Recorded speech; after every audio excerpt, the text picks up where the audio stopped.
Adventures of Omanakuttan Asif Ali നായകനായി എത്തിയ സിനിമയാണ്. വളരെ മികച്ച പ്രേക്ഷക അഭിപ്രായം നേടി മുന്നേറുകയാണ് ചിത്രം. എന്നിട്ടും ആസിഫ് അലിയും ഭാവനയും പ്രധാന കഥാപാത്രങ്ങളെ അവതരിപ്പിച്ച അഡ്വഞ്ചേഴ്സ് ഓഫ് ഓമനക്കുട്ടൻ എന്ന ചിത്രം തിയേറ്ററുകളിൽ നിന്ന് മാറ്റുന്നതായി പരാതി ഉയരുകയാണ്. മികച്ച അഭിപ്രായം നേടി മുന്നേറിയിട്ടും ചിത്രം തിയേറ്ററുകളിൽ നിന്ന് മാറ്റാൻ ശ്രമമെന്നാണ് ആരോപണം. ചിത്രത്തിന്റെ സംവിധായകൻ രോഹിത്തിന്റെ ഒരു ഫേസ്ബുക്ക് പോസ്റ്റോടെയാണ് സംഭവം മാധ്യമ വാർത്തയായത്. ഇതിനു പിന്നിൽ ഭാവനയോട് ചിലർക്കുള്ള വൈരാഗ്യമാണെന്ന ആരോപണവും സജീവമാവുകയാണ്.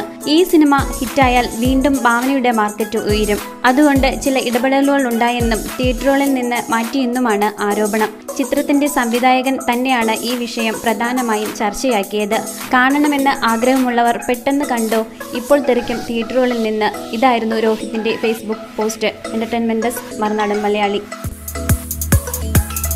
കൂടുതൽ വാർത്തകൾക്കും വിശേഷങ്ങൾക്കുമായി ഞങ്ങളുടെ ചാനൽ സബ്സ്ക്രൈബ് ചെയ്യുക.